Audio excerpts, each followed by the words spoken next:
एक बंदा मशहूर है, चाहे वह अच्छे नां नाल मशहूर है या भैड़े नां नाल मशहूर है, उस बंदे दे नां दा सहारा लैके आसरा लैके व्यू लैना, ਉਹਨੂੰ ਗੰਦਿਆਂ करना ਜਾਂ ਉਹਦੀ तारीफ करना, खुशामद करना वगैरह वगैरह, मतलब ਉਹਦੇ ਨਾਂ ਦਾ सहारा ਲੈਣਾ, ਇਹ ਮੇਰੇ ਖਿਆਲ ਦੇ ਮੁਤਾਬਕ ਕੋਈ ਏਡਾ ਬੜਾ ਕੰਮ ਤੇ ਨਹੀਂ।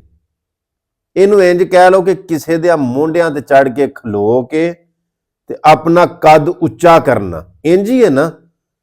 ਇਹ ਉਹਨਾਂ ਲੋਕਾਂ ਦਾ ਕੰਮ ਹੈ ਕਿ ਜਿਨ੍ਹਾਂ ਕੋਲ ਆਪਣਾ ਓਰੀਜਨਲ ਜ਼ਾਤੀ ਕੰਟੈਂਟ ਕੋਈ ਨਹੀਂ, ਉਹ ਲੱਭਦੇ ਰਹਿੰਦੇ ਨੇ ਕਿ ਕਿਹੜਾ ਤਰੀਕਾ ਹੋਵੇ ਕਿ ਅਸੀਂ ਵਿਊ ਲੈ ਲਈਏ, ਲਾਈਕ ਲੈ ਲਈਏ, ਕਮੈਂਟ ਲੈ ਲਈਏ।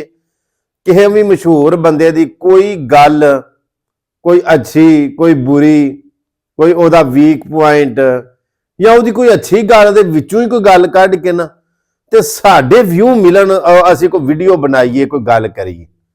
ਇਹ ਕਿਸੇ ਦੇ ਮੁੰਡਿਆਂ ਦੇ ਉੱਤੇ ਰੱਖ ਕੇ ਚਲਾਇਆ ਕਿੰਨਾ ਕਰ ਚਿਰ ਇਹ ਕੰਮ ਚੱਲਦਾ? ਨਹੀਂ ਚੱਲਦਾ। ਕੰਮ ਉਹ ਹੁੰਦਾ ਜਿਹੜਾ ਜ਼ਾਤੀ ਆਪਣਾ ਕੰਮ ਹੋਵੇ, ਓਰੀਜਨਲ ਜੈਨੂਇਨ ਆਪਣਾ ਕੰਮ ਹੋਵੇ। ਸੋ ਇਹ ਸਮਝੋ ਕਿ ਕਮ ਇਲਮ, ਕਮ ਅਕਲ ਔਰ ਕਮ ਜ਼ਰਫ ਲੋਕਾਂ ਦੀ ਨਿਸ਼ਾਨੀ ਇਹ ਹੁੰਦੀ ਹੈ ਕਿ ਉਹ ਸ਼ਾਰਟਵੇ ਤਲਾਸ਼ ਕਰਦੇ ਨੇ।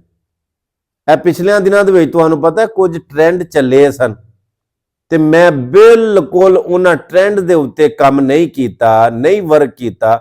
ਹਾਲਾਂਕਿ ਮੈਂ ਗੱਲ ਕਰਦਾ ਤੇ ਜਿੱਥੇ ਦੂਸਰਿਆਂ ਦੀ ਆਮ ਨਿੱਕੇ ਨਿੱਕੇ ਟਿਕਟਾਕਰਾਂ ਦੀਆਂ ਵੀਡੀਓ ਟ੍ਰੈਂਡਿੰਗ ਤੇ ਜਾਂਦੀਆਂ ਹਨ, ਫਾਰ ਯੂ ਤੇ ਜਾਂਦੀਆਂ ਸਨ, ਮੈਨੂੰ ਵੀ ਵਿਊ ਮਿਲ ਸਕਦੇ ਸਨ, ਲੇਕਿਨ ਮੈਂ ਉਸ ਟ੍ਰੈਂਡ ਦੇ ਉੱਤੇ ਕਿਸੇ ਵੀ ਚੀਜ਼ ਦਾ ਨਾਂ ਲੈ ਕੇ ਮੈਂ ਗੁਫ਼ਤਗੂ ਨਹੀਂ ਕੀਤੀ।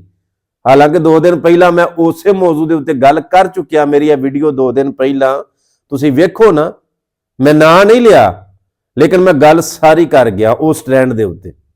ਮਗਰ ਮੈਂ ਕਿਸੇ ਨੂੰ ਟਾਰਗੇਟ ਨਹੀਂ ਕੀਤਾ, ਕਿਸੇ ਦਾ ਨਾਂ ਲੈ ਕੇ, ਕਿਸੇ ਦੇ ਨਾਂ ਦਾ ਸਹਾਰਾ ਮੈਂ ਨਹੀਂ ਲਿਆ। ਔਰ 7 ਸਾਲ ਮੈਨੂੰ ਮੁਸਲਸਲ ਹੋ ਗਏ ਨੇ ਸੋਸ਼ਲ ਮੀਡੀਆ ਦੇ ਉੱਤੇ ਵਰਕ ਕਰਦੇ।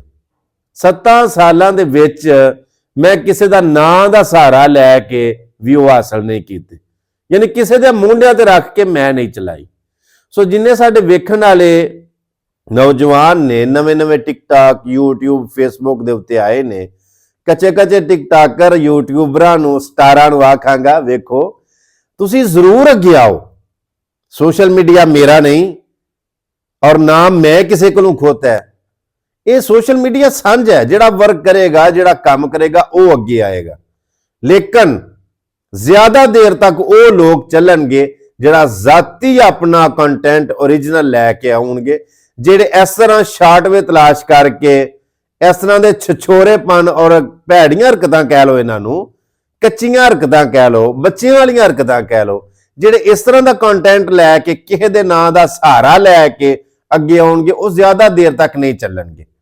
ਸੋ ਅਗਰ ਲੌਂਗ ਟਾਈਮ ਤੁਸੀਂ ਚੱਲਣਾ ਚਾਹੁੰਦੇ ਹੋ ਤੇ ਉਹਦੇ ਵਾਸਤੇ ਇੱਕ ਟਿਪ ਹੈ ਕਿ ਆਪਣਾ ਜ਼ਾਤੀ ਕੰਟੈਂਟ ਇਸ ਤਰ੍ਹਾਂ ਦਾ ਲੈ ਕੇ ਆਓ ਕਿ ਤੁਸੀਂ ਅੱਗੇ ਆ ਸਕੋ ਔਰ ਲੌਂਗ ਟਾਈਮ ਚੱਲ ਸਕੋ।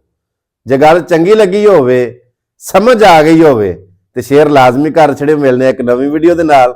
ਆਪਣਾ ਬੜਾ ਸਾਰਾ ਖਿਆਲ ਰੱਖਿਓ। ਅੱਲਾ ਸੋਹਣੇ ਦਿਵਾਲੇ। अस्सलाम वालेकुम रहमतुल्लाहि व बरकातहू।